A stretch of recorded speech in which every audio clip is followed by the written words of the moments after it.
অধিক ধারণা করা থেকে বাঁচো, নিশ্চয়ই বেশিরভাগ ধারণাটা মহাপাপ।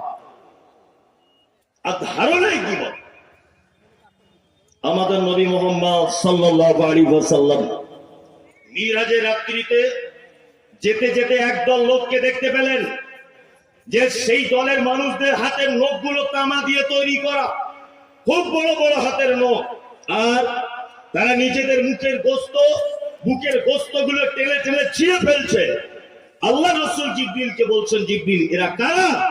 বলছে আল্লাহ রাসূল এটা আপনার উম্মতের ওই লোকেরা যারা এর ওর কথা চগলখড়ি করে দু নম্বরি করে বেড়াতো, এরা কিয়ামত পর্যন্ত এ সাজা হতে থাকবে।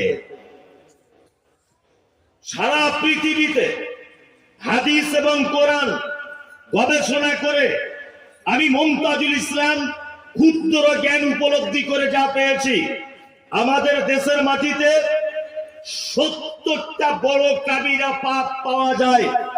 পিতামাতার সঙ্গে অসৎ ব্যবহার কাবিরা পাপ, ব্যভিচার কাবিরা পাপ, সুদ কাবিরা পাপ, পিতামাতার সঙ্গে অসৎ ব্যবহার কাবিরা পাপ, আত্মীয়তার সম্পর্ক ছিন্ন করা কাবিরা পাপ, প্রতিবেশীর সঙ্গে অসৎ ব্যবহার করা কাবিরা পাপ।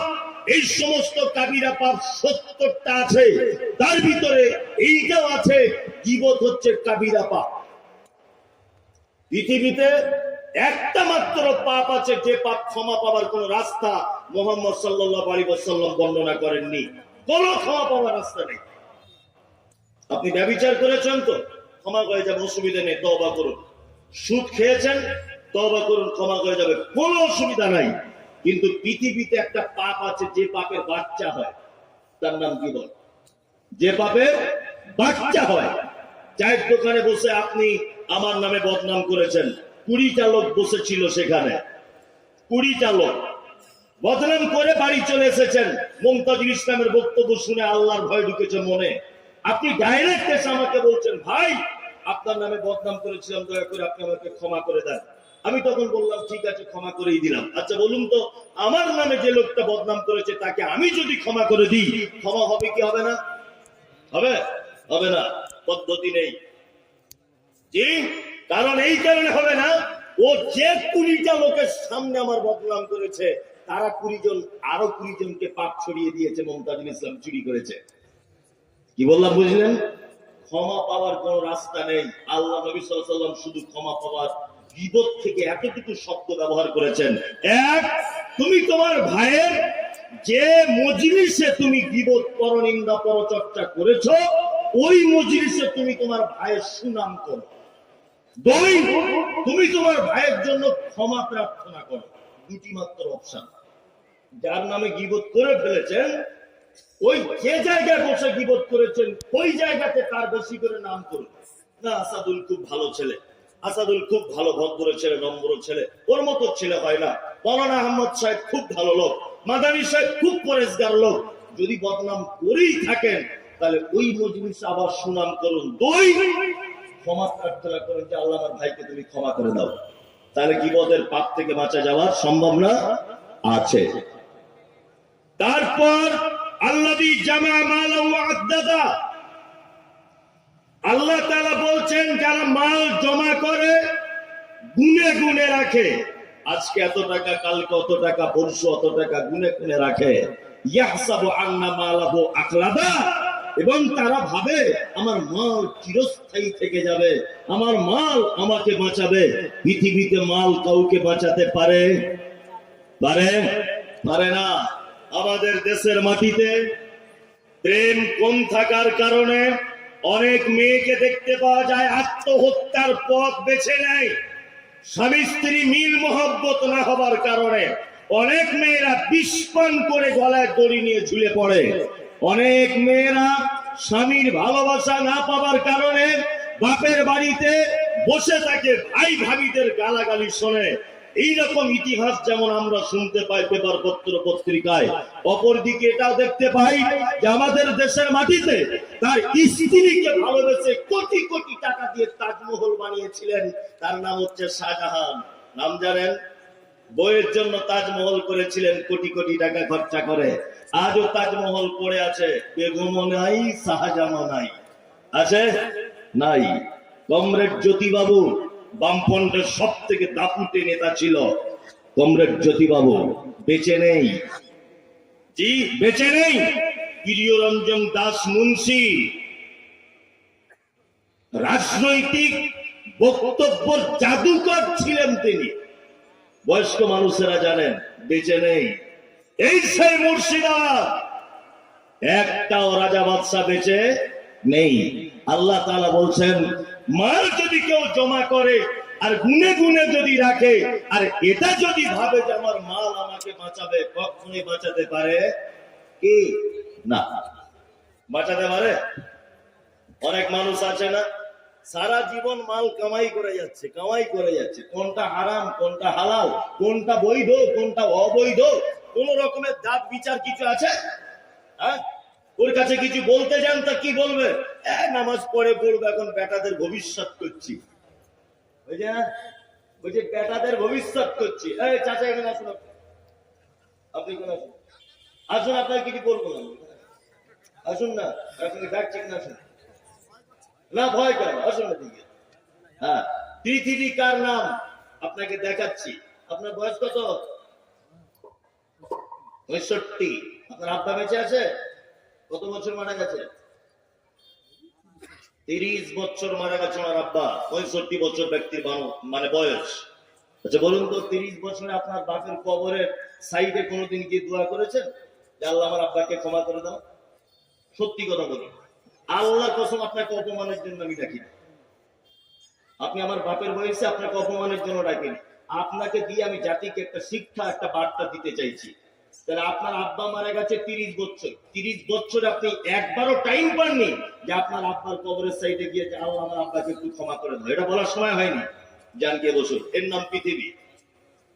এর নাম কি? পৃথিবী। তার জন্য এত সম্পদ এক জায়গায় করছেন। ওনার আব্বাও কিন্তু এটা বলেছিল, ছেলের ভবিষ্যৎ করছি, ছেলের ভবিষ্যৎ তৈরি করছি। ছেলের ভবিষ্যৎ করতে গিয়ে এক পর্যায়ে হারামটাকে উপার্জন করে, এক পর্যায়ে চুরি ছিনতাই সমস্ত কিছু করে বেটার জন্য বিশাল ধনভাণ্ডার রেখে গেছে। ফল হচ্ছে এই 30 বছর মরে যাওয়ার পরেও বেটা একবারও টাইম পেল না কবরের ধারে গিয়ে বলতে, রব্বির হামহুমা কামা রাব্বায়ানি সাগীরা। আপনি কি আশা করছেন আপনার বেটা বলবে? হ্যাঁ, কখনোই বলবে না। কার ভবিষ্যৎ করছেন? কারো কোনো ভবিষ্যৎ নেই। আপনাকে একটা কথা বলে দিচ্ছি, মনোযোগ সহকারে শুনুন। উপর বাংলার একজন বিখ্যাত লেখক, বড় একজন আলেম, ডক্টর আসাদুল্লাহ গরিব, নাম সকলেই জানেন, প্রখ্যাত আলেম সারা বাংলাদেশে। ডক্টর আসাদুল্লাহ গরিব সিরাতুর রাসূল নামক একটা বই লিখেছেন। আল্লাহ নবী সাল্লাল্লাহু আলাইহি ওয়াসাল্লামের সংক্ষিপ্ত আকার একটা জীবনী প্রকাশ তিনি করেছেন বাংলাতে। বইটা আমি প্রতিনিয়ত পড়ি, প্রায় দিন দেখি কোন জায়গায় কি বলছেন। শেষের দিকে তিনি একটা কথা লিখেছেন, কথাটা আপনার সামনে আমি নকল করছি, দেখুন তো কেমন লাগে। এক, পৃথিবী থেকে হযরত মুহাম্মদ সাল্লাল্লাহু আলাইহি ওয়াসাল্লাম চলে গেছেন, দিনটা কি ছিল? কি বার? কি বার? একদিন বলছে মঙ্গলবার, তবে কিছুই বুঝে না আর কি, বুঝলেন তো? সোমবার। সোমবার, তাই তো? ওনার বই থেকে বলছি, উনি বলছেন যেদিন বৃহস্পতিবার, সোমবারের আগে বৃহস্পতিবার, এই বৃহস্পতিবারের দিন আল্লাহ নবী সাল্লাল্লাহু আলাইহি ওয়াসাল্লাম মাগরিবের সালাতের শেষ ইমামতি করেছিলেন। 2 রাকাতে যে আয়াত অর্থাৎ যে সূরা তেলাওয়াত করেছিলেন, সেই সূরাটির নাম হচ্ছে সূরা মুরসালাত। শেষ যে আয়াত তিনি তেলাওয়াত করেছিলেন পৃথিবী থেকে বিদায় হয়ে যাওয়ার আগে, সেই আয়াতটির শব্দ ছিল এই, ফাবি আইয়ি হাদিসিন বাদাহু ইউমিনুন। আল্লাহ তাআলা বলতে চাইছেন, এরপরেও কি তোমরা অন্য কোন কথার উপর ঈমান আনবে? নবীজি যেন উম্মতদের জন্য বার্তা দিতে চাইছেন যে আমার পরেও কি তোমরা অন্য কোন কিতাবের উপরে তোমরা ঈমান নিয়ে চলে আসবে? এছাড়া আযান হচ্ছে মসজিদে, হাইয়া আলাস সালাহ, হাইয়া আলাস সালাহ, বিলাল আযান দিচ্ছে। আল্লাহ রাসূল ওযু করলেন, যেভাবে উনি লিখেছেন আমি সেইভাবে বলছি। চুল পরিমাণ এদিক ওদিক করছি না, তারপরেও আমি মানুষ, বলতে গেলে মিস হতে পারে। একবার অজু করলেন, অজু করার পর আল্লাহ রসুল বেহুশ হয়ে গেলেন, আবার অজু করলেন, আবার বেহুশ হয়ে গেলেন, আবার অজু করলেন। বেহুশ হয়ে যাবার আগে আল্লাহ রসুল আবু বক্করের দিকে ইশারা করে বলছেন, আবু বক্কর ইমামতি করতে চলে যাও। হযরত আবু বকর ইমামতি করতে গেলেন বটে, কিন্তু মন চাইছে না। কারণ হচ্ছে একটা, যে বিশ্ব নবী তখন বেঁচে আছেন। হযরত আবু বকর সিদ্দিক রাদিয়াল্লাহু তাআলা আনহু আল্লাহ রাসূল বেঁচে থাকার অবস্থায় 17 ওয়াক্তের ইমামতি করেছেন। 17 ওয়াক্তে। বৃহস্পতিবার আল্লাহ রাসূল আর নববীতে ঢুকতে পারেননি, শুক্রবার আর ঢুকতে পারেননি নববীতে। শনিবারের দিন সকালে আল্লাহ রাসূল সাল্লাল্লাহু আলাইহি ওয়াসাল্লাম একটু সুস্থতা বোধ করলেন। আয়েশাকে বলা হলো, আয়েশা দুজন কোন সাহাবীকে ডাকা হোক। দুজন সাহাবীকে আম্মাজান আয়েশা পর্দার আড়াল থেকে ডাকলেন, তারা এসেছে। আল্লাহ নবী সাল্লাল্লাহু আলাইহি ওয়াসাল্লাম দুইজন সাহাবীর কাঁধে ভর দিলেন। ভর দেওয়ার পরে মসজিদে নববীতে ঢুকছেন। হযরত আবু বকর তখন যোহরের নামাজের ইমামতি করছেন। হযরত আবু বকর বুঝতে পেরেছেন আল্লাহর নবী সাল্লাল্লাহু আলাইহি ওয়াসাল্লাম মসজিদে নববীতে ঢুকছেন। এই বুঝতে পারার কারণে হযরত আবু বকর পিছনে চলে আসার জন্য মনস্থির করলেন। আল্লাহ রাসূল সাল্লাল্লাহু আলাইহি ওয়াসাল্লাম আবার বললেন, আবু বকর তুমি নিজের জায়গাতে দাঁড়াও, একদম নিজের জায়গাতে থাকো, হিলবানা। হযরত আবু বকর দাঁড়িয়ে আছেন। সাহাবায়ে কেরামগণ আল্লাহ রাসূলকে নিয়ে আবু বকরের বাম দিকে বসিয়ে দিলেন। আল্লাহ রাসূল দাঁড়াতে পারছিলেন না, বাম দিকে বসানো হলো।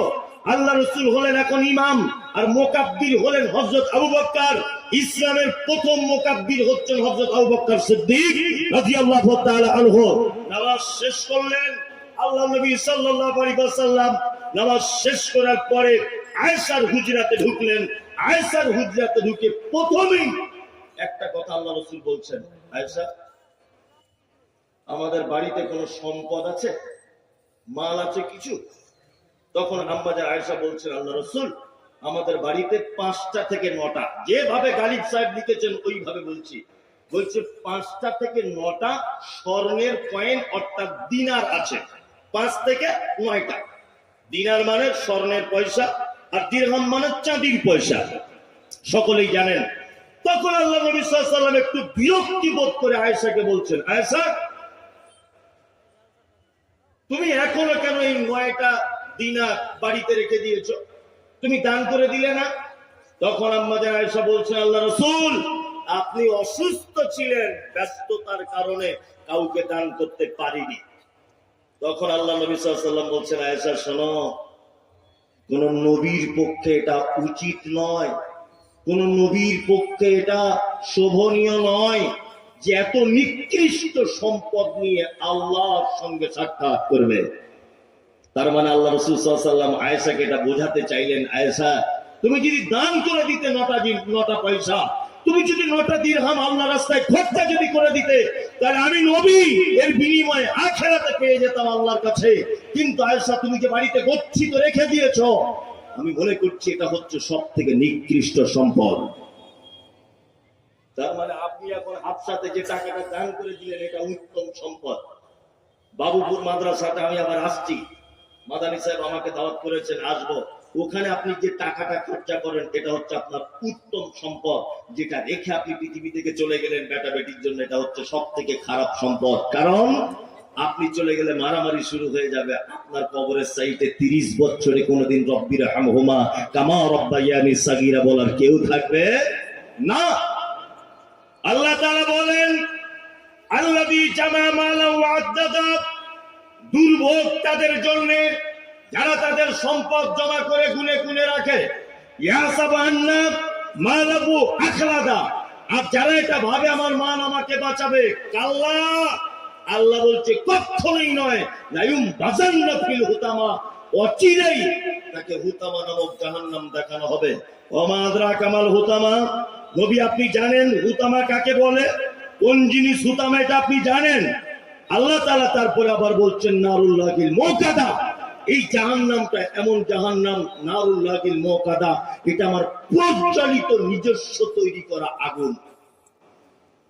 আল্লাতী তাত্তালিউ আলাল আফইদা, এই আগুনের এত তীব্রতা যে মানুষের অন্তঃকরণ পর্যন্ত পুড়িয়ে ছাই করে দেওয়া হবে। ইন্নাহা আলাইহিম মুসাদা, তাদেরকে জাহান্নামীদেরকে এই হুতামানব জাহান্নামে দিয়ে বেঁধে রাখা হবে। ফি আমাদিন মুমাদ্দাদা, লম্বা লম্বা বড় বড় খুঁটিতে তাদেরকে পেঁচিয়ে বাঁধা হবে। আচ্ছা বলুন তো দেখি, কিয়ামতের মাঠে যদি একটা মানুষকে আল্লাহ বলে, এই তুমি এইখানে দাঁড়াও, এক পা চলতে পারবে না, বলুন তো তার চলার ক্ষমতা আছে? কাউকে যদি বলে, এই তুমি এখানে বসো, তাহলে তার উঠে দাঁড়াবার ক্ষমতা আছে? নাই তো, নাই। তাহলে জাহান্নামে তো আল্লাহ ঢুকিয়ে দিবে, এটা তো এটাই শেষ করে দেওয়া যেত। কিন্তু আল্লাহ তারপর আবার বলছেন কি, বেঁধে রাখবো জাহান্নামে। কি চারটিখানি বড় কথা, বাঁধবেন কেন? গ্রামে যখন ছেচকি চোর, বুঝেন তো, বুঝেন? ছেচকি চোর আমাদের দেশের ভাষা হতে বলে। দেশ তো নয়, মানে চলতি ভাষায় দেশ আর কি। দেশ হলে বাইরে রাষ্ট্র হতে হবে। দেশ বলতে ওই আর কি আমাদের 24 পরগনা বলে ছেচকি চোর। ছেচকি চোর কাদের বলে?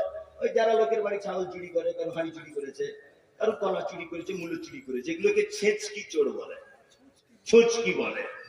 আমার বাপজি বলে দিলেন, উনি তো আমার বাপজি, খুব অনেক দিনের পরিচিত, আল্লাহ ওনাকে জান্নাতবাসী করুক, ওনাকে ক্ষমা করে দিক, খুব ভালো মনের মানুষ। যাই হোক, সামনাসামনি বলছি না।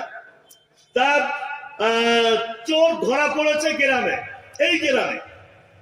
তখন কি করে, গ্রামের যে প্রধান হয়, মেম্বার হয়, ওই চোরটাকে ধরে ওই ল্যাম্প পোস্টে বাঁধে, আর বেঁধে দিয়ে কি বলে, হ্যাঁ ঠিক এই ভাষাটা, দেখি তোর কোন বাপ আছে আজকে এখান থেকে ছাড়াবে তোকে, দেখি তোর কোন বাপ আছে ডেকে যা। বলে কি বলে না? বলে বলে আল্লাহ তাআলা বলেন, খুযুহু ফাগুল্লু সুম্মা তাকিমু সাল্লু, অপরাধীদেরকে কিয়ামতের মাঠে তাদের হাতগুলো পিছন দিক দিয়ে বাঁধা হবে, আর বলা হবে, এই লকডাউন করে দিয়ে বাবরি মসজিদ বুলডোজার দিয়ে ভেঙে দিয়েছ, হ্যাঁ ওই যে ত্রিপুরাতে মসজিদ ভেঙে দিয়েছ, ওই যে আসামে ডিটেনশন ক্যাম্প তৈরি করেছ, ওই যে নিরীহ মানুষদের নাম কেটে বাদ দিয়ে দিয়েছো, তারা ভারতের নাগরিক নয় বলে। আমি আল্লাহ তোমাকে আজকে জাহান্নামে বেঁধে রাখবো, দেখি তোমার কোন বাপের বেটা আছে এখান থেকে হাত তুলে দেখাবে। আজকে বিচারকের বিচারক আমি আল্লাহ, পৃথিবীর কেউ নাই যাজকে অপরাধীদেরকে এখান থেকে ছাড়িয়ে নিয়ে যাবে। কি বললাম বুঝলেন না? মানে আল্লাহ বাধা দেবে, মানে নিজের ক্ষমতা দেখাবে, দেখি আমার কত ক্ষমতা দেয়। দুটো তিনটে পাপের কথা আপনাকে বলে দিলাম। আল্লাহ তুমি আমাদের এই পাপ থেকে বাঁচাও, বলুন আমিন আমিন আমিন। আরো কয়েকটা বড় বড় পাপের কথা বলে দিই, খুব বড় বড় পাপ। এক, আল্লাহ তাআলা বলছেন, কি বলছেন? আল্লাহ বলছেন, আরো আইতাল্লাযী ইউকাযযিবু বিদ্দীন, নবী আপনি কি তাকে দেখেছেন যারা কিয়ামতের দিবসকে অস্বীকার করে? এই কিয়ামত হবে এটা বিশ্বাস আছে তো? আছে না? আছে, সকলেরই আছে। কেমন হবে কিয়ামত? শুধু মুখে বলছে কিয়ামত আর কিয়ামত, মুখে বলছে মানুষ, আসলে যে জানি না যে কিয়ামত কার না। কিছুদিন আগে, খুব মনোযোগ দিয়ে শুনবেন, যার ভালো লাগবে না আস্তে আস্তে কেটে পড়বেন, কাউকে ব্যস্ত করবেন না। কিছুদিন আগে তুরস্কের মাটিতে একটা ভূমিকম্প হয়েছিল, দেখেছিলেন? দেখেছেন? বিজ্ঞানীরা মতামত পেশ করছে মিডিয়ার মাধ্যমে যে মাটি থেকে ৮,০০০ ফুট নিচেই ভূমিকম্পটা হয়েছে, ৮,০০০ ফুট নিচেতে। তার ফলশ্রুতিতে তুরস্কের বড় বড় বিল্ডিং গুলো থর করে কাঁপতে কাঁপতে কাঁপতে কাঁপতে সব ভেঙে পড়ে গেল, অজস্র নিরীহ মানুষ মারা গেল, নারী পুরুষ একেবারে ধূলিসাৎ হয়ে গেল, কত গৃহপালিত পশু, কত রকমের কত কিছু ভাঙা বিল্ডিং এর তলাতে পড়ে না খেতে পেয়ে পিপাসায় কাতর হয়ে এক পর্যায়ে তারা মারা গেছে। এগুলো সোশ্যাল মিডিয়াতে আপনারা দেখেছেন, দেখেছেন না? দেখেছেন। এটা হচ্ছে পৃথিবীতে ভূমিকম্পের নাম। কেমন করে হয় না, বিজ্ঞানীদের তত্ত্ব হচ্ছে যে এর তলাতে একটা স্তর আছে, ওখানে প্লেট দিয়ে সাজানো, হঠাৎ করে প্লেট সরে গেলে ভূমিকম্প হয়। এসব কাজা করি গো, আমি মমতাজুল ইসলাম বিশ্বাস করি। কি বললাম বুঝলেন না? এমনিতে বলে দিয়েছে, এমনিতে বলে দিয়েছে। আসলে বিজ্ঞানের অনেক কথা কোরআনের সঙ্গে মারাত্মক সংঘর্ষ, মারাত্মক সংঘর্ষ, কিছু কিছু কথা। জেনারেল শিক্ষিত ছেলেরা আমাকে বোকা বলবেন, আপনি বোকা লোক, এখন বিজ্ঞানের যুগে এত একটা ছোট কথা বড় কথা বলে দিলেন। কোরআনের সঙ্গে অনেক কথা সংঘর্ষ, অনেক কথাই সংঘর্ষ। এতদিন ধরে কিছুদিন একটা কথার সংঘর্ষ ছিল, কিছুদিন আগে নাসার বিজ্ঞানীরা প্রমাণ করেছে, বলছে এর উপরেও নাকি আর একটা জগৎ আছে যেখানে মানুষ বসবাস করতে পারবে, অক্সিজেন সবকিছু রেডি, সব মানুষ বসবাস করার উপযোগী। তোমার গবেষণা, কালকে তুমি গবেষণা করে এই কথা বলেছো, আমার আল্লাহ বলেছে 7 তবক আসমান তৈরি করেছে আমি। তাহলে এতদিন কোরআনের সঙ্গে সংঘর্ষ ছিল কি ছিল না? ছিল, এখন প্রমাণ করেছে, আলহামদুলিল্লাহ। যাই হোক, তা বলছে এইরকম ভাবে কাঁপতে কাঁপতে পৃথিবীতে ভূমিকম্প হয়। কিয়ামতের দিনের ভূমিকম্প কেমন জানেন? আল্লাহ তাআলা বলছেন, ইজাদুল জিলাতিল আরযু জিলজালাহা ওয়া আখরাজাতিল আরদু আসফালাহা। অবশ্যই কিয়ামতের দিনের ভয়াবহতা, জিলজাল বড় কঠিন। কত কঠিন? আল্লাহ তাআলা বলছেন, ওয়া আখরাজাতিল আরদু আসফালাহা, নিচে থাকা ভারী সম্পদগুলিকে উপরে তুলে দেওয়া হবে। ঢালাই মেশিনে দেখেছেন মশলা যেমন মাখে, ঠিক কিয়ামতের দিনের ভূমিকম্প তেমন হবে। আল্লাহ তাআলা বলেন, কি বলছেন? ইয়া আইয়ুহান নাসু তাকু রাব্বাকুম ইন্না জালজালাতাস সাআতি শাইউন আযীম। নিশ্চয়ই কিয়ামতের দিবসের ভূমিকম্প বড় ভূমিকম্প। আল্লাহ তাআলা বলছেন, হে মানুষ, তোমরা তোমাদের রবকে ভয় করো। ইন্না জালজালাতাস সাআতি শাইউন আযীম। নিশ্চয়ই কিয়ামতের দিবসের ভয়াবহতা বড় কঠিন ভয়াবহতা। কেমন ভয়াবহতা? আল্লাহ তার পরের আয়াত আবার বলেন, ইয়াউমা তারাউনা তাযহালু কুল্লু মুরজিআতিন আম্মা আরজাত ওয়া তাযাউ কুল্লু যাতি হামলিন হামলাহা ওয়া তারান নাসা সুকারা ওয়া মা হুম বিসুকারা ওয়ালাকিন্না আযাবাল্লাহি শাদীদ। কিয়ামতের দিবসটা তো কঠিন হবে যে একজন গর্ভধারী মা নিচের দিক দিয়ে তার বাচ্চা পড়ে যাবে, মা বুঝতে পারবে না বাচ্চা কোন দিকে গেল। 2, দুগ্ধদানকারিণী মা তার বাচ্চাকে সেদিন দুধ পান করাতে ভুলে যাবে। 3, মানুষগুলোকে দেখতে পাওয়া যাবে, মানুষ সব মাতালের মতো করে ঘুরবে কিয়ামতের মাঠে। আল্লাহ তাআলা বলছেন, ওমা হুম বিসুকারা, একজনও তারা মদ পান করেনি, ওয়ালাকিন্না আযাবাল্লাহি শাদীদ, শুধু আমার কঠিন আযাবের ভয়ে মানুষ সেদিন মাতালের মতো করে ঘুরবে। এর নাম কিয়ামতের মাঠ। আমরা মুসলিম যারা ঈমানওয়ালা, আমরা এই কিয়ামতের মাঠকে বিশ্বাস করি কি করি না? করি, করি। আল্লাহ সুবহানাহু ওয়া তাআলা বলছেন, আরাইতাল্লাযী ইউকাজ্জিবু বিদ্দীন, নবীকে বলছেন, নবী আপনি কি তাদেরকে দেখেছেন যারা কিয়ামতের দিবসকে অস্বীকার করে? তারা ফাযালিকাল্লাযী ইয়াদউল ইয়াতীম, যারা এতিমকে গলা ধাক্কা দিয়ে বাড়ি থেকে বার করে দেয়। এতিম বুঝেন তাকে বলে? যার আব্বা নেই, এখনো যৌবনে পদার্পণ করেনি, এ হচ্ছে এতিম। একজন লোক আল্লাহ রাসূলকে এসে বলছেন, আল্লাহ রাসূল, আমার হৃদয়টা খুব শক্ত, কঠিন মনের মানুষ আমি। আল্লাহ রাসূল সাল্লাল্লাহু আলাইহি ওয়াসাল্লাম বলছেন, এক কাজ করো, তোমার প্রতিবেশী গুলো এতিম বাচ্চার মাথায় হাত বুলিয়ে দাও, দেখবে আল্লাহ চাইলে তোমার অন্তরটাকে নরম করে দেবে। কি বললাম বুঝলেন? আপনাকে এর আগেও বলেছি সোশ্যাল মিডিয়াতে, আবার আজকে কাছে পেয়ে বলছি, যে আপনি চকলেট কিনতে গেছেন আপনার পোতার জন্য। তার জন্য? পোতার জন্য চকলেট। 10টা চকলেট কিনেছেন। ওই দোকানি এক সাইডে আপনাদের পাড়া শফিকুলের বেটা, শফিকুল কিছুদিন আগে রোড অ্যাক্সিডেন্টে মারা গেছে, ওর বেটাটা আপনার চকলেটের দিকে বারবার ফ্যাল ফ্যাল করে এরকম করে তাকিয়ে আছে, বারবার দেখছে। আপনি আপনার পোতাকে এক হাতে ধরলেন আর 10টা চকলেট পকেটে ভরে নিয়ে বাড়ি চলে এলেন। জি, আপনার কাছে বিনীত অনুরোধ যে আপনি অন্তত একটা চকলেট ভেঙেও করে হাতে দেন। কিছু মানুষ আছে দেখবেন, ওরা খুব সস্তায় জান্নাত যেতে চায়, খুব সস্তায়। যেমন এই যে হজ করলে নাকি সব গুনাহ মাফ হয়ে যায়। সত্যি এটা আল্লাহ রাসূলের হাদিস, যে হজ করে চলে এলো সে মাসুম বাচ্চার মতো হয়ে গেল, নিষ্পাপ শিশুর মতো, তাই তো স্যার? একদম নিষ্পাপ। এটা এক শ্রেণীর ধনী লোকেরা সস্তায় পরিণত করেছে। একবার হজ করেছে দেখবেন, আবার চলে যাচ্ছে আরেকবার, 2 বার খরচ হয়ে গেল, এবার প্রতি বছরে দেখছি উমরা করতে যাচ্ছে, প্রতি বছরে। মানে ও ভেবেছে যে জান্নাত আর অন্য কোথাও নেই, মক্কা মদিনাতেই আছে, এটাও ভেবেছে আর কি। আর ধনী লোক ও ভেবেছে বছরে 1 লাখ টাকা খরচা হবে, হবে তাই কি হবে। কি বলছি বুঝতে পারছেন? কিন্তু ওর বাড়ির পাশের একটা বিধবা মেয়ে আজকে 3 মাস যাবত অর্থের কারণে ডাক্তার দেখাতে পারছে না, যে এই লোকটা ওর কোনোদিন খোঁজ নেয় না। কি বললাম বুঝলেন? কিছু কিছু লোক আছে খুব শিয়ানা, ভিখারিকে ভিক দেয় না, অথচ ইমাম সাহেবের যেদিন পালি হয় সকালবেলা জিজ্ঞাসা করতে যায় কি খাবেন, খাসি খাবেন? খাসি না, আমি তো খাসি খাই না, পেটের প্রবলেম। কি খাবেন? ইলিশ। ও জীবনে ভিখারিকে ভিক দেয় না, ওই ইমাম সাহেবকে জিজ্ঞাসা করতে যাচ্ছে কি খাবেন। তার মানে কি? ও শিয়ানা চিজ। ও জানে ভিখারিকে খেলে অ্যাডভার্টাইজ হবে না, ইমাম সাহেবকে খেলে অ্যাডভার্টাইজ হবে।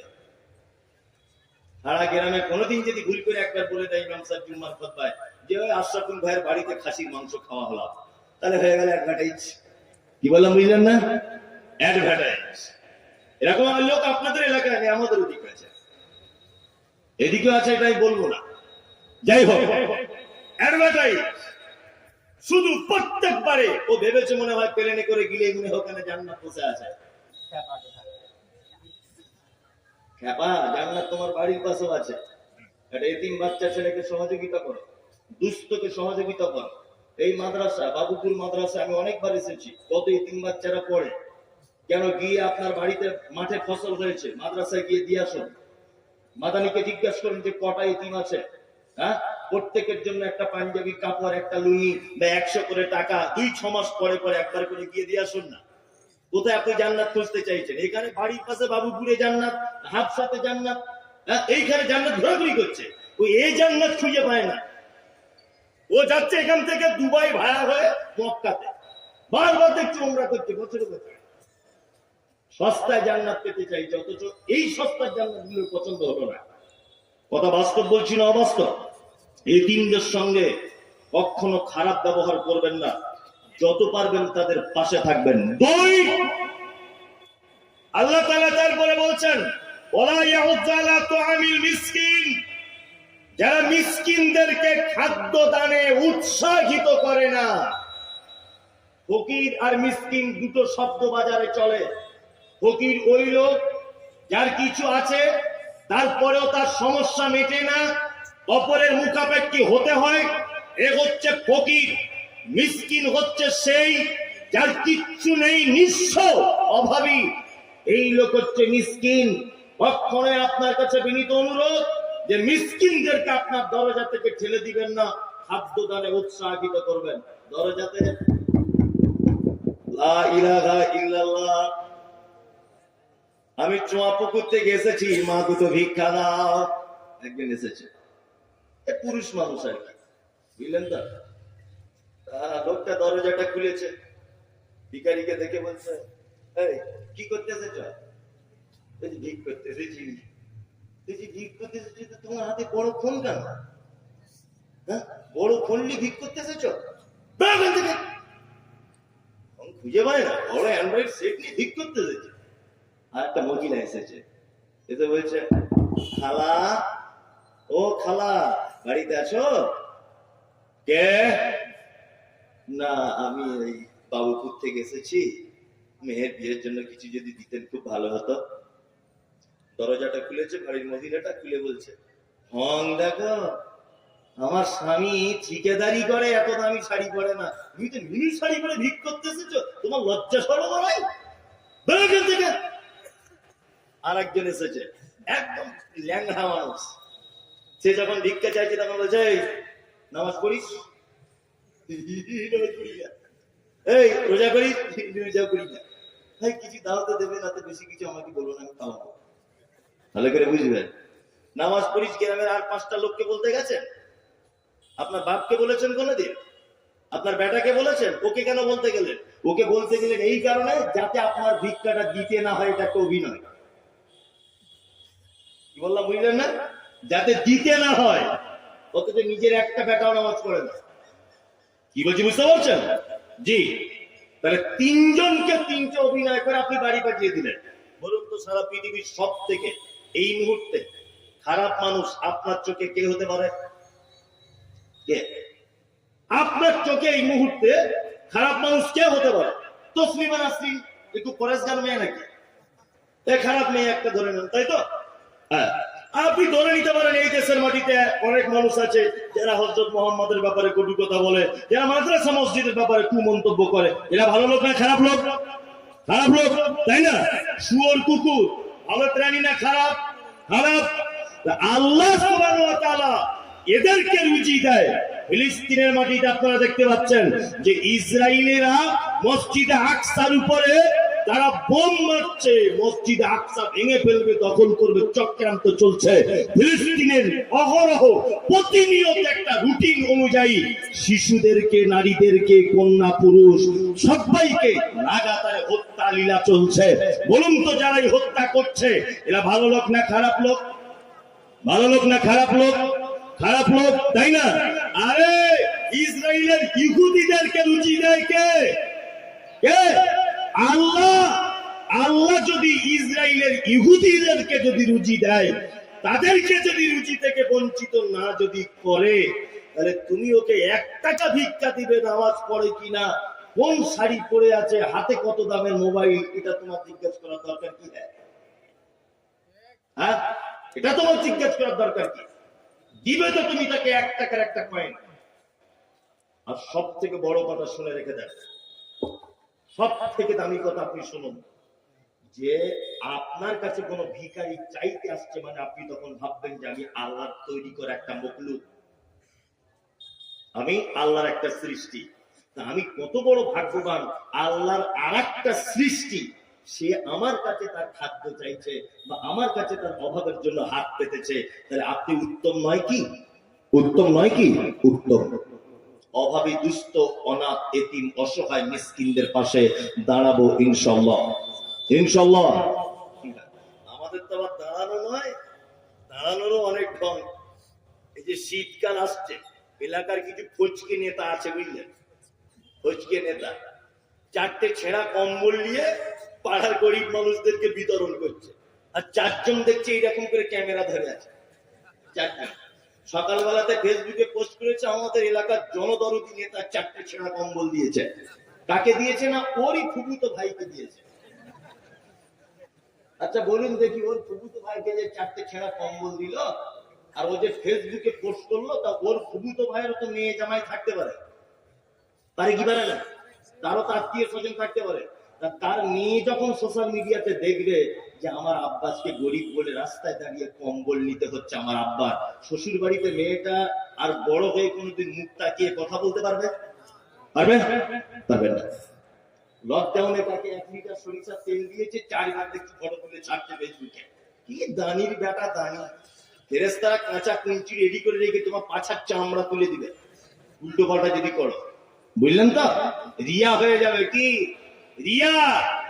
গোপনে গোপনে করুন। প্রকাশ্য দান করা যায়, অবশ্যই যায়। প্রকাশ্য দান করা যায় অবশ্যই, সিররাও ওয়া আলানিয়া, প্রকাশ্যেও করা যায়, গোপনেও করা যায়, তবে এটা পরিস্থিতির পরিপ্রেক্ষিতে করা হবে। এখন যেমন জলসা, জনগণ অনেক, এখানে আপনি যদি সবার সামনে দান করেন, তা আপনাকে দেখে আরেকজনও দিতে পারে। কি বললাম বুঝলেন? এই পরিস্থিতিতে গোপনে দিতে গিয়ে যেন আবার এই কাজ করিয়েন না। যাই হোক, আল্লাহ তাআলা বলছেন, ওয়ালা ইয়াহুদ্দু আলা তুআমিল মিসকিন ফাওয়াইলুল লিল মুসাল্লিন। আল্লাহ তাআলা বলছেন দুর্ভোগ, আবার ওয়াইল একটা জাহান্নামেরও নাম বটে। আল্লাহ তাআলা বলছেন দুর্ভোগ ওই নামাজীদের জন্য। কারা? আল্লাযীনা হুম আন সালাতিহিম সাহুন, যারা সালাত আদায় করে, যারা নামাজ পড়ে অস্বস্তি সহকারে, বিরক্তি সহকারে, অস্বস্তি সহকারে, এদের জন্য আল্লাহ তাআলা বলছেন একটা জাহান্নাম আছে, তার নাম ওয়াইল। এরা দুর্ভোগ। এই তাহলে আল্লাহ নামাজীদের কথা বলছেন না বেনামাজীদের কথা? নামাজীদের কথা, মানে সাংঘাতিক গেঁড়া কর। নামাজীরা তাহলে ভাবছে এই মৌলবী প্রতি বছর আনবো, আমাদের ব্যাপারে কিছু বলছে না, যারা নামাজ পড়ে তাদের জাহান্নাম কাটিয়ে দিচ্ছে। এই খেপা কথা কথা আমি কেন বলবো? আল্লাহ এই কথা বলছেন। কি বললাম বুঝলেন না? এবারে এইটার একটু দুনিয়াবি কথা দিয়ে আপনাকে বুঝাই যে আল্লাহ কেন এই কথা বলছেন। এক, আমাদের সমাজে 4 কোয়ালিটির নামাজি পাওয়া যায়। কত কোয়ালিটির? 4। 1, শুধু জোহরে যায়, আসরে যায়, মাগরিবে যায়, এসাতে টাইম পায় না, ফজরে ঘুম ভাঙে না। এই এক কোয়ালিটির নামাজ। দুই, শুধু মাসের 4 দিন যায়, জুম্মার দিন কটা। তিন, আরেক শ্রেণীর লোক আছে শুধু 2 দিন যায়, ঈদুল ফিতর, ঈদুল আজহা। 4, আরেক শ্রেণীর মানুষ সালাত আদায় করে, 5 ওয়াক্তই করে, কিন্তু না জেনে করে। 30 বছর লোকটা নামাজ পড়ছে, চাচা দুয়ায় কুনুতটা বলো তো। আমি কি আর জানি, বয়স হয়ে গেছে, এত বড় দুয়া। হাসতে দাঁত বার করে। চাচাকে 5 টাকা কম দেন দোকানদার, ও ঠিক বুঝতে পেরে যাবে। ও ঠিক জ্ঞান আছে যে 2 টাকা কম হয়েছে, কিন্তু কুনুত জানে না। ওই লোকটাকে দেখতে পাবেন কি না, রুকুতে গিয়েও, সেজদাতে গিয়েও সামি আল্লাহু লিমান হামিদা, সবাই বলছে রব্বানা লাকাল হামদ। ও চাচা, তুমি যে 30 বছর নামাজ পড়ছো, সব জায়গাতে তো তুমি ছোট লড়াচ্ছ, বলছো কি? তুমি তো দুয়া জানো না, জানো না, তুমি বলো কি? তার মানে তুমি মসজিদে গিয়ে ধোঁকাবাজি করছো। ঠিক বলছি কিনা বলুন? এরকম লোক আছে না নাই? 30 বছর বয়স, একটা নামাজি এখানে আসুক, একটা নামাজি যে ও দুয়া শেখার চেষ্টাটাও করে না, দুয়া শেখার চেষ্টাটাও করে না। তবে অনেক মসজিদে এরকম পরিবেশ আছে, দুয়া শেখানো হয়, বইপত্র রাখা আছে, কিন্তু এটা তদন্ত করলে পাওয়া যাবে অনেক মানুষই আছে 30 বছরের নামাজি শব্দ জানে। আছে না? অবশ্যই আছে। ও তাহলে বলে কি? মানে ও মসজিদে গিয়েও ধোঁকাবাজি করে, ইকামতও জানে না, বলছে ইকামতও জানে না। আছে না নেই? তাহলে এরা সালাত আদায় করে, কিন্তু না জেনে কি করে। এবার আপনাদেরকে আমি একটা প্রশ্ন জানতে চাইছি, আমার জানা নেই, আপনাদের কাছ থেকে জানতে চাইছি। এক, যারা শুধু জুম্মাতে পড়ে, যারা 2 ঈদে পড়ে, এক ওয়াক্ত যায় এক ওয়াক্ত যায় না, আর যারা দীর্ঘদিন যাবত না জেনে পড়ছে, আচ্ছা বলুন তো এই 4 জনের ভিতরে নামাজি কে?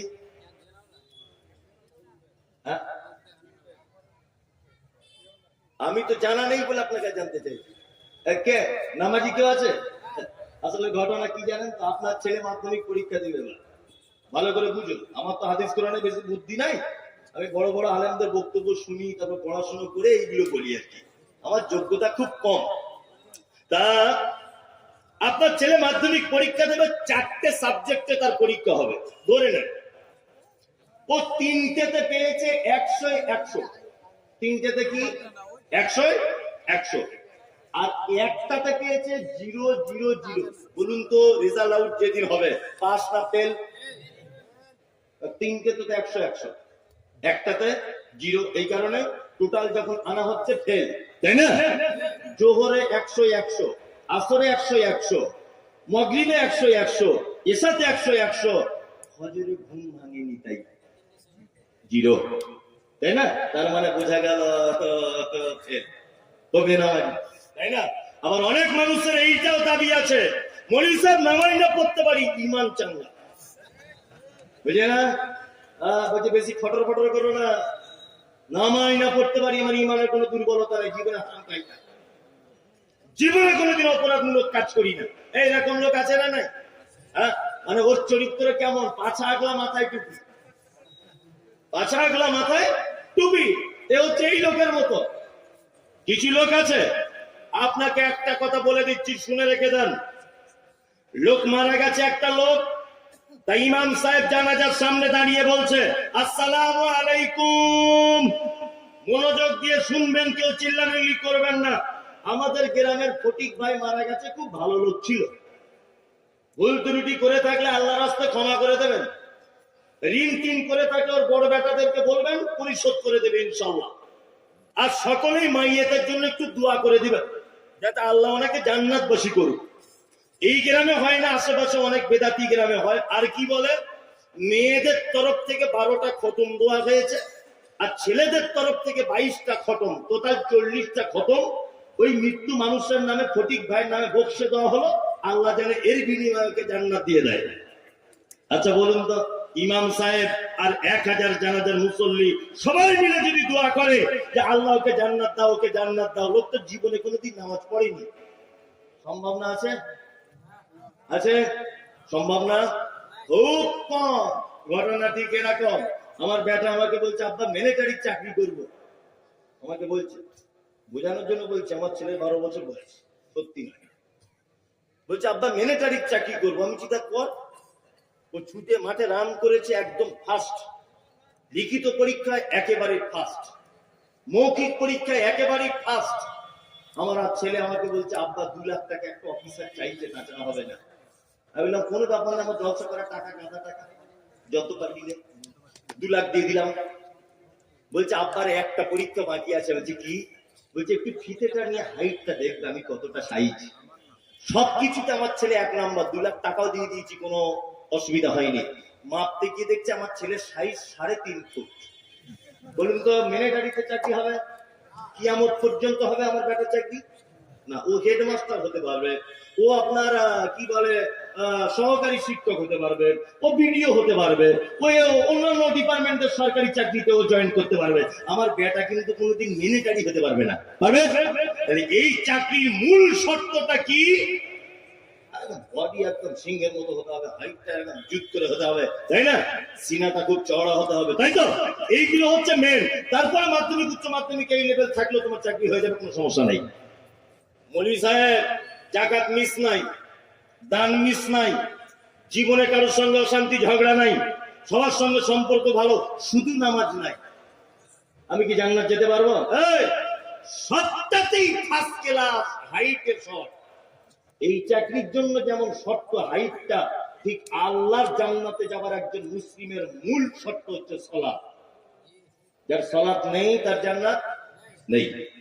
আপনাকে এবার একটা আশ্চর্য কথা বলি। আজকের আপনাদের জলসার যিনি প্রধান অতিথি ছিলেন আব্দুল হামিদ ফাইজি আল মাদানী, ওনার ভাইপো এটা বসে আছে, একদম আপন নিজের ভাইপো, সাকিব আল বুখারী।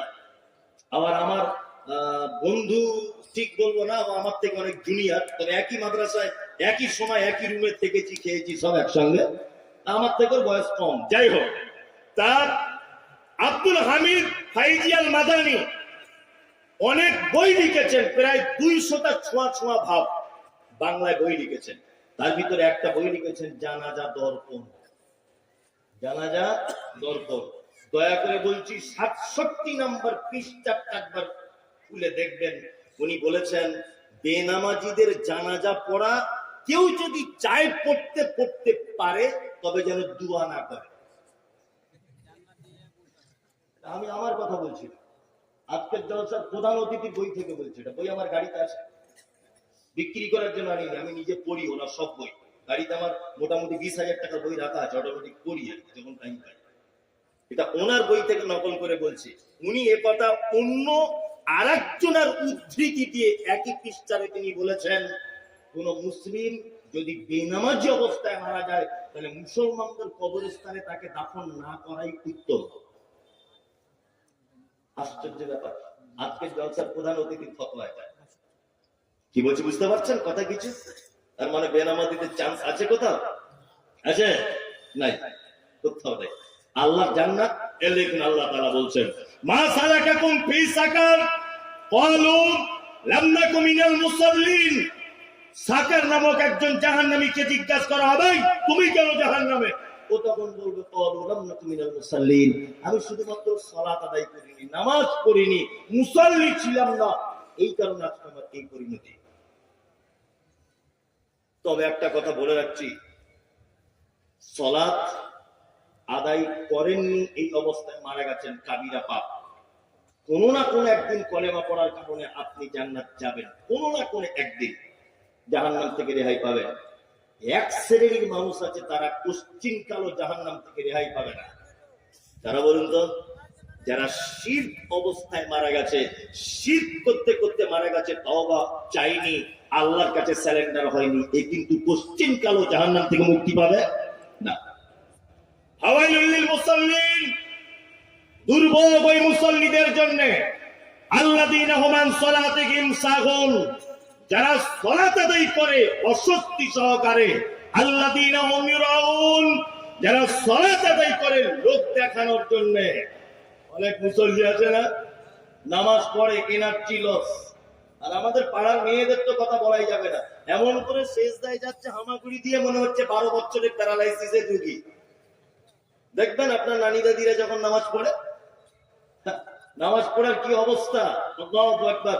এই ওমরপুর, আপনাদের ওমরপুর চেনেন তো, ওইখানে একটা গ্রাম আছে, নাম বলবো না, তাহলে ওরা আমাকে মারবে, এই ভয়ে বলতে পারছি না, তো গোপনে জেনে নেবেন বলে দেবো। ওই মসজিদে একদিন আসরের নামাজ পড়ছি, আমি জমাতে ইমামতি করছি, আমার গাড়ির ড্রাইভারকে জিজ্ঞাসা করুন, ইমামতি করছি, আল্লাহু আকবার। একটা লোকে দেখছি ফোন বাজছে, ও ফোনটাকে বার করে ধরে বলছে, আবি হাম নামাজ মে হ্যায়, বাদ মে কল কিজিয়ে। রাখো, ফোন করতে করতে নামাজ পড়তে পড়তে নামাজ পড়ছে। ও বিহারিদের লোক মনে হয়, বাজারের মসজিদটা। ও বলছে, আবি হাম নামাজ মে হ্যায়, বাদ মে কল কিজিয়ে। এটা বাবা, এই যদি নামাজের ভিতরে এই বলে, তাহলে বাহিরে হলে কি করতো? এই হচ্ছে আমাদের নামাজ পড়ার ঢং। নামাজ পড়ছে, পাছা চুলকাইছে, আবার কেউ টুপি নিতে মনে নেই, ভুলেই গেছে, ধরে না টুপি দিতে। টুপির সঙ্গে তো নামাজের কোনো সম্পর্ক নেই, আছে আছে নাই। তবে আজকে আরকানুল ইসলাম বলে একটা মুজাফফর বিন মুহসিন সাহেব বই লিখেছেন, ফতোয়া আরকানুল ইসলাম। ওতে লিখছিলাম যে, দেখছিলাম যে আল্লাহ রসুল কখনো যে খালি মাথাতেও নামাজ পড়েছেন এই মর্মেও কোনো হাদিস পাওয়া যায় না। কখনো পাগড়ি দিয়েছেন, কখনো টুপির উপরে পাগড়ি পড়েছেন। যাই হোক, তা টুপির সঙ্গে পাগড়ির সঙ্গে নামাজের কোনো সম্পর্ক নেই। এটা একটা সুন্দর পোশাক, আপনি পরবেন এতটুকুই। যাই হোক, টুপি পরতে মনে নেই, টুপিটা পকেট থেকে বার করলি, বাবা মাথায় দিলি, একরকম হলো। ও আবার ঢং করে বার করে জুত করে ফুঁক দিয়ে টুপিটা ফুলিয়ে তবে মাথায় দিচ্ছে, ওর নামাজ বাতিল। কারণ মাদানী সাহেব আছেন, উনি জানেন যে নামাজের ভিতরে কোনো কাজ চলবে না। কি বললাম বুঝলেন? এই যে টুপি বার করলেন, জুত করে ফুঁক দিলেন, ছেড়ে নিলেন, ফুলিয়ে তবে মাথায় দিলেন, এটা কাজ কি কাজ নয়? কাজ তো। নামাজ বাতিল হয়ে যাবে। খুব সাবধান, আল্লাহ তাআলার ভাষা শুনুন। আল্লাহ তাআলা বলছেন তারা সালাত আদায় করে কিন্তু ভক্তি সহকারে করে না। ইউরাউন, আর তারা দুর্ভোগের ভিতরে, যারা সালাত আদায় করে লোক দেখানোর জন্য। লাস্ট ওয়ায়ামনাউন আল মাউন, আল্লাহ তাআলা বলছেন দুর্ভোগ তাদের জন্য যারা তার প্রতিবেশীকে সামান্য উপকার করা থেকে নিজেকে আটকে রাখে।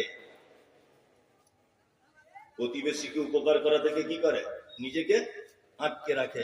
এক কথা জিজ্ঞেস করে দিই, জি, খোঁটা দেয়, প্রতিবেশীকে কিছু দিয়ে, অভাবী দুস্থ মানুষকে কিছু সহযোগিতা করে না, ধনী মানুষের বাড়িতে গরিব মানুষের বাড়ি পাশাপাশি, কাউকে খবর নেয় না, সে যদি তার বাড়িতে কিছু চাইতে যায় তাহলে দেয় না। অথচ মুহাম্মদ সাল্লাল্লাহু আলাইহি ওয়াসাল্লাম এই কথা বলেছেন, কি কোন প্রতিবেশী যেন আরেকটা প্রতিবেশীর দেওয়ালে কাঠ বা কুঞ্চি এই জাতীয় কোন জিনিস যেন টেক লাগিয়ে রাখতে যেন নিষেধ না করে। খুব কঠিন ব্যাপার। আমার সময় তো 11টা পর্যন্ত। আচ্ছা আচ্ছা আচ্ছা, ঠিক আছে ঠিক আছে, আমি ঠিক জায়গাতেই আসছি। এখন আমাকে বারবার কি বলছে আপনারা বুঝতেই পারছেন সব। তবে আমি এটা আপনাদেরকে আর একবার বলে দিচ্ছি, লালগোলা এলাকাতে আমি যে জলসা করেছি আগে, মানে কোনো গ্রাম বাদ নাই, তাই না? আর সুর করে করে খুব আদায় করেছি আমি, কিন্তু এখন আর করি, এখন আর করি। আদায় টোটালি করে না, না করি তো ওইরকম বানিয়ে বানিয়ে দোয়া করা হাদিসে মানা আছে, ওই জন্য আর করি, ওই জন্য আর করি না। মাদানী সাহেবরা বুঝতে পারছেন। যাই হোক, তারপরেও আদায় করার অনেক রকমের ক্যাপাসিটি থাকবে, এর ভিতরে আদায় করে নিতে হবে। আচ্ছা যাই হোক, এবার আপনাদেরকে সব বিষয় বাদ দিয়ে জান্নাতে যাবার একটা সহজ রাস্তা বলে দিচ্ছি, ইনশাআল্লাহ আমল করব, ইনশাআল্লাহ ইনশাআল্লাহ। এক, বলুন তো পৃথিবীতে কোন মানুষের মাধ্যমে জান্নাত যাওয়া যায়? যায়? পৃথিবীতে কোন মানুষের মাধ্যমে জান্নাত যাওয়া যায়? যায়। পিতা মাতার সেবা করার মাধ্যমে জান্নাত যাওয়া যায়। কি বললাম বুঝলেন? এদের সেবা করার বদৌলতে এদের মাধ্যমে কোথায় যাওয়া যায়? জান্নাত যাওয়া যায়। পৃথিবীতে আর কাউকে সেবা যত্ন করে আপনি যে জান্নাত চলে যাবেন এরকম কোন ব্যাপার নয়। আল্লাহ নেকি দিবে অপূরন্ত, কিন্তু পিতা মাতার সেবা যত্ন, তাদের সঙ্গে সদ্ব্যবহার করলে কোথায় পাওয়া যায়? জান্নাত পাওয়া যায়। আপনাদের এখানে পিতা মাতার সেবা যত্ন পাচ্ছে তো? আচ্ছা, এই যারা বেটা বসে আছেন, বাপ মাকে দেখছেন? বাপ মা বুড়ো হয়েছে, কেমন সিস্টেমে খাচ্ছে বেটাদের কাছে? পালি সিস্টেম, মানে ওর বাপ মসজিদের ইমাম সাহেব আর ওর মা মুয়াজ্জিন, এখানে এইরকম একটা ব্যাপার আর কি, তাই না? আবার যদি একদিন এদিক ওদিক হয়ে যাচ্ছে, একদিন বৌমারা কি বলছে, তারা ক্যালেন্ডার দেখে খেতে পারো না? ক তারিখ হলো আজকে? আবার কেউ মিষ্টি করে বলছে, আমাদের তরকারি কি খুব মিষ্টি, ছেড়ে যেতে মন চায় না। বলে কি বলে না? বলে। বিনীত অনুরোধ, মরা মানুষের মতো বসুন, আমি 10 মিনিট একটা তথ্য আপনাদেরকে আমি পেশ করছি, দেখুন তো কেমন হয়।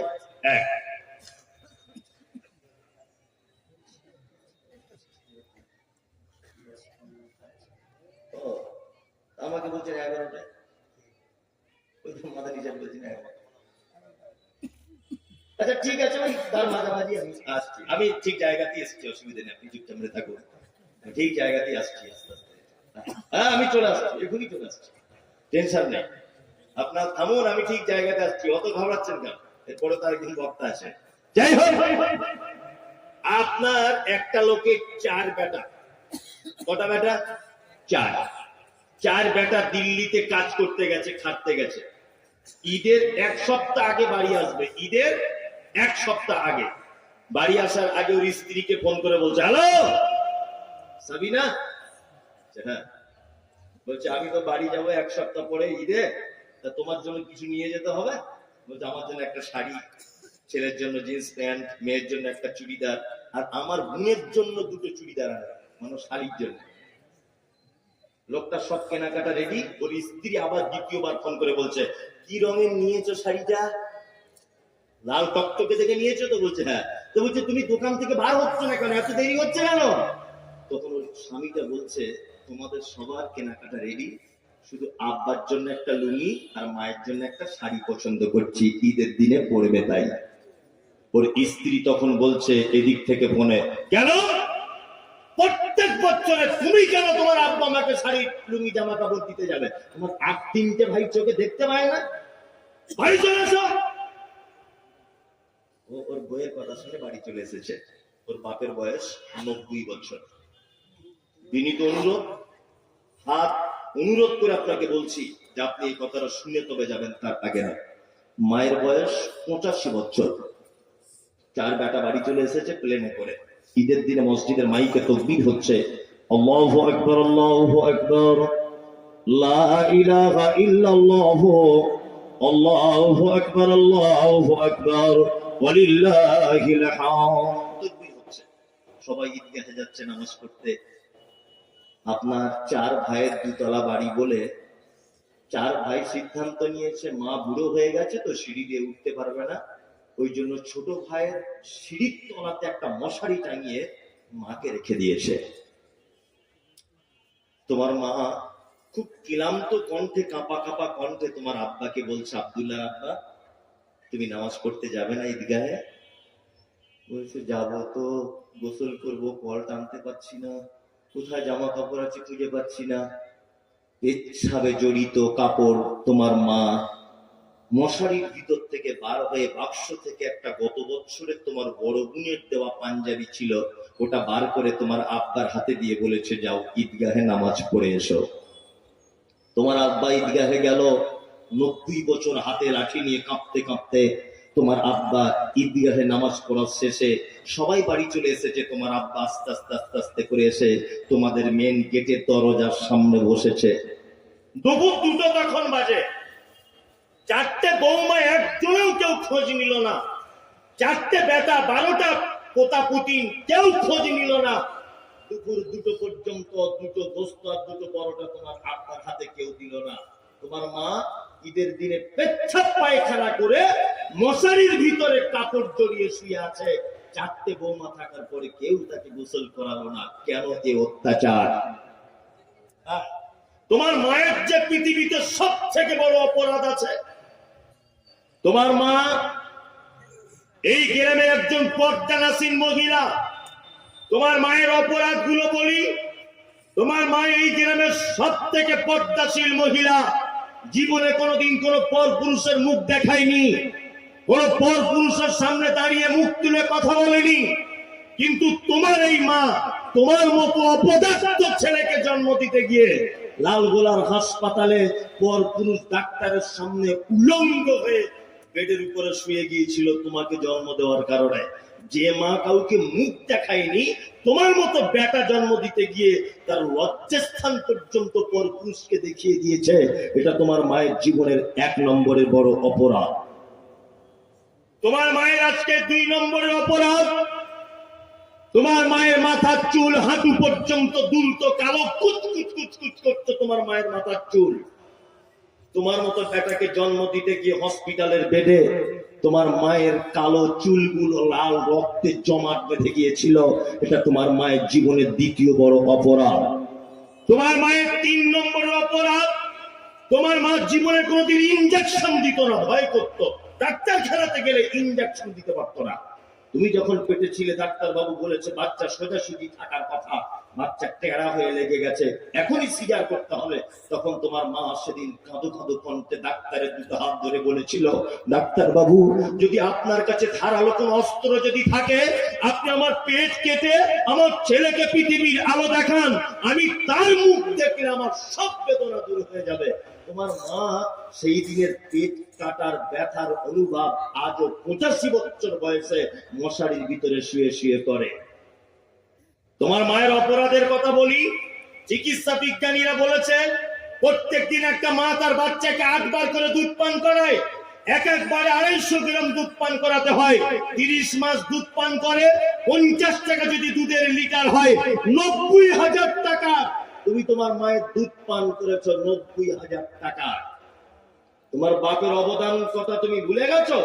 তোমার বাপ তোমাকে ভালো স্কুলে পড়াবে বলে 60 বছর বয়সে দুর্গাপুরের রাজমিস্ত্রির লেবার খাটতে গেছে, মশলা মেখে সিঁড়ি দিয়ে কাঁপতে কাঁপতে কাঁপতে কাঁপতে উঠছে।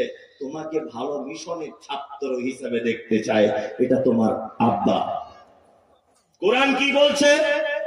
কোরআন বলছে ইয়াসালুনাকা মাযা ইউনফিকুন কুল মা আনফাকতুম মিন খাইরিন ফালিল ওয়ালিদাইন ওয়াল আকরাবিন ওয়াল ইয়াতামা ওয়াল মাসাকিন ওয়া ইবনিস সাবিল ওয়া মা তাফআলু মিন খাইরিন ফাইন্নাল্লাহা বিহি আলিম। আল্লাহ নবী সাল্লাল্লাহু আলাইহি ওয়াসাল্লামকে জিজ্ঞাসা করা হচ্ছে, নবী আমরা যত খরচা করি, যত ব্যয় করি, উত্তম ব্যয়ের জায়গা কোনটা, উত্তম খরচা কোনটা?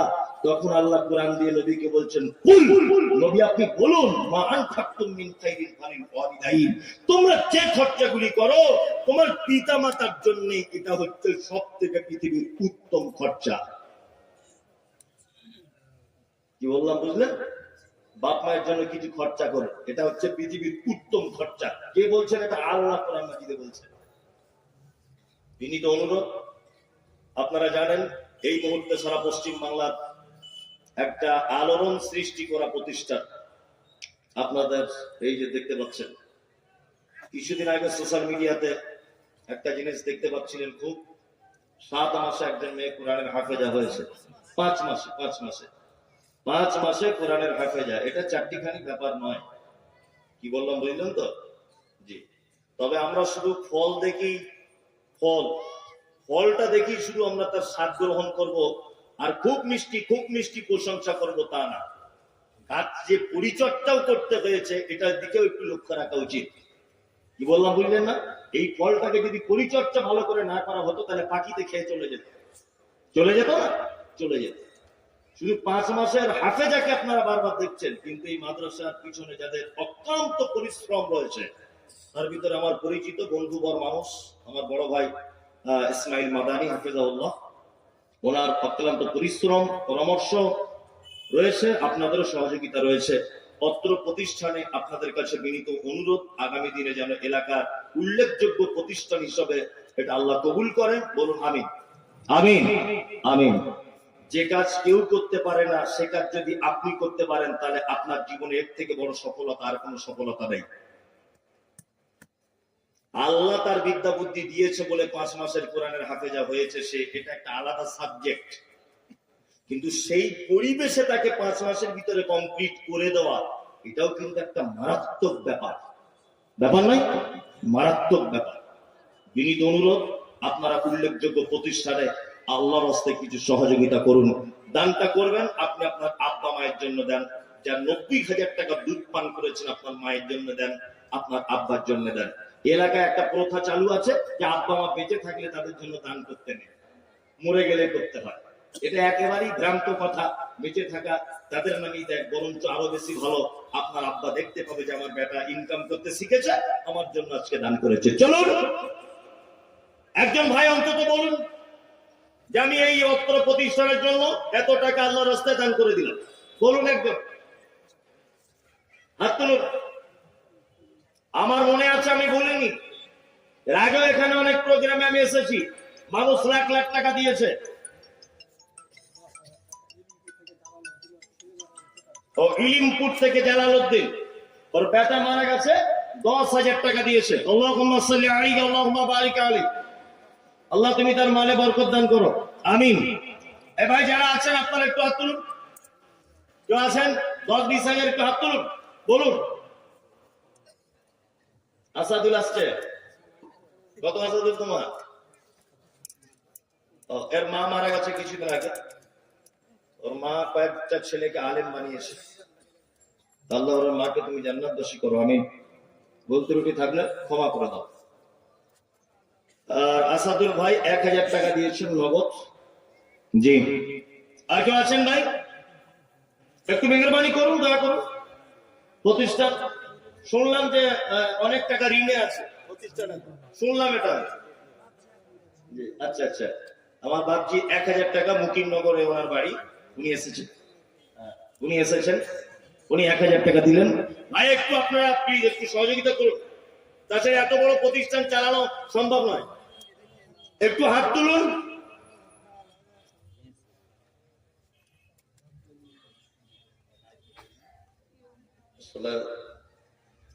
অত দান করবেই না ভেবে চিন্তেই বসেছে, এরকম কত লাখ টাকা আমি মুখে উচ্চারণই করতে পারবো। 60 লাখ টাকার জমি ক্রয় করতে হচ্ছে, প্রায় কোটির কাছাকাছি, 60 লক্ষ টাকা। জি, আপনাদের কাছে বিনীত অনুরোধ যে বাকিতেও যদি হয় যে আমি 2 মাস পরে দিব, অনুরোধ আপনাদের কাছে যে এইরকম একটা প্রতিষ্ঠানে আপনারা কিছু খরচা করুন, জীবনে একটা স্বাদ পাবেন যে আমার টাকাটা একটা ভালো জায়গায় দিতে পেরেছি। আসুন ভাই একটু হাত তুলুন, কেউ আছেন এখানে বাকিতেও যে আমি 10,000 দিব, 2 মাস পরে দিব? আছেন ভাই কেউ? আছেন?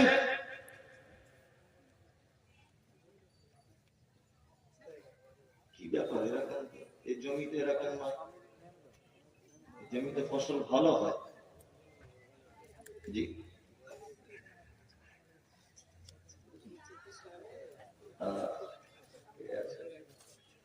আচ্ছা জি। ইসমাইল মৌলভী 2,000 টাকা। হায়দার আলী সাহেব কে আছেন এখানে? কে আছেন?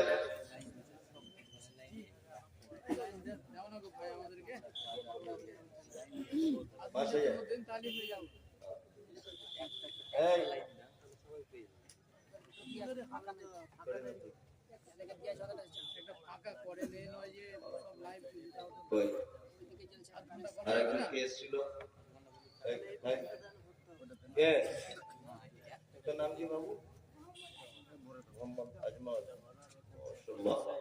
আজমাত 500 টাকা। তাই আপনাদের কাছে বিনীত অনুরোধ যে এরকম করবেন না, আপনারা দয়া করে কিছু মাদ্রাসাকে সহযোগিতা করুন, অবশ্যই করুন। জি, হালিম ভাই, হালিম ভাই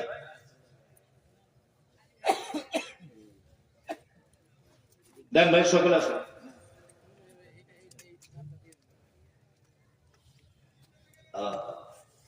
আচ্ছা আচ্ছা, কি নাম?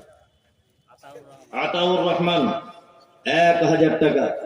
ওই হায়দার সাহেব চলে গেলেন কেন কিষানগঞ্জে? আপনি 10,000 টাকা দিয়ে দেন। কই এদিকে আসুন। কত? 50,000। কই হায়দার আলী সাহেব এদিকে আসুন। আপনি কত দেবেন? আপনি কত দেবেন?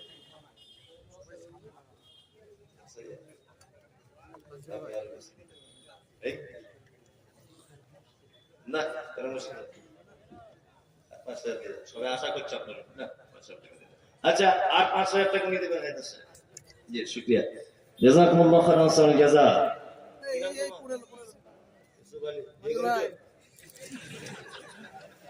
ইউসুফ আলী ইয়া রাব্বানা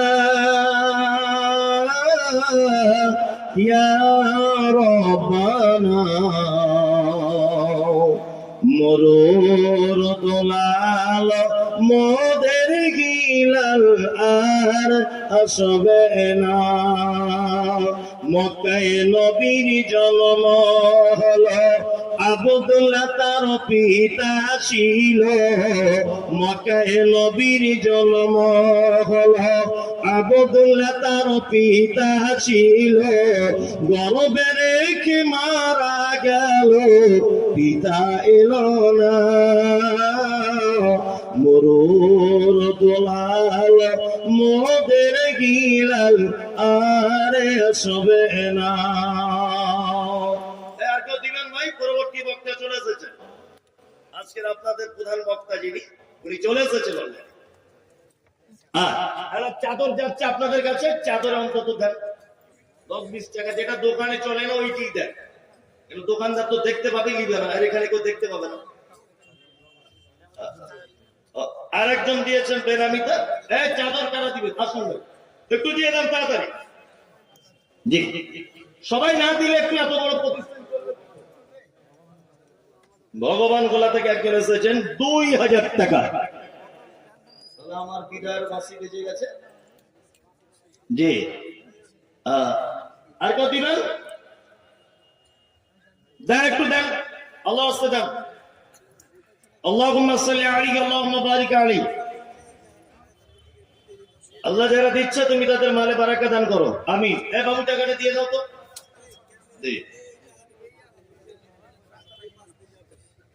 কত? 2,000 টাকা। আর একজন ভাই দিলেন আল্লাহুম্মা সাল্লি আলাইহি আল্লাহুম্মা বারিক আলাইহি। আল্লাহ তুমি তার মালে বারাকা দান করো, আমিন। আর কেউ আছেন ভাই? একটু আসুন, সকলে এগিয়ে আসুন। আরে বিন্দু বিন্দু দিলে অনেক কিছু হয়ে যাবে। চাদর নিয়ে যাচ্ছে কই? একটা চাদরের কাজ এত লোক। ভাই সবাই একটু খুচরা খাজরা পয়সা বার করুন, চাদরে দেন, সবাই দেন, একটু দেন,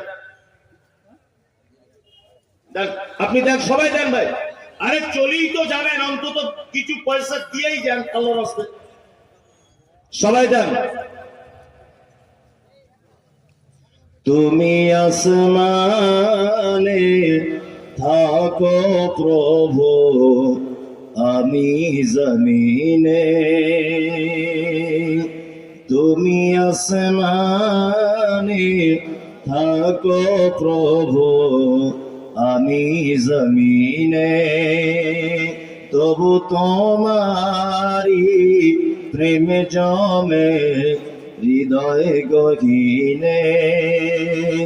আমি তোমারি গোলাম গো, অন্য কারণা। এই চাদরটা একজন ধরুন না কেউ। আশ্চর্য ব্যাপার, চাদরটা ধরার লোক নাই। এই চাদরটা নিয়ে একটু ঘুরে দেন আল্লাহর রাস্তায়, এত তো আপনি কি পাবেন? দেন ভাই, সকলেই দেন। আরে চলে তো যাচ্ছেন কিছু দিয়ে যান অন্তত বলতে।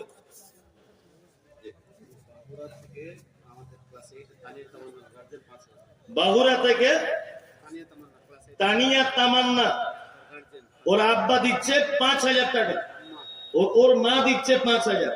মার কোথায় করো, বাপেরই টাকা। আল্লাহুম্মা সাল্লি আলাইহি আল্লাহুম্মা বারিক আলাইহি। আল্লাহ যারা দিচ্ছে তুমি তাদের মালে বারাকা দান করো, আমিন।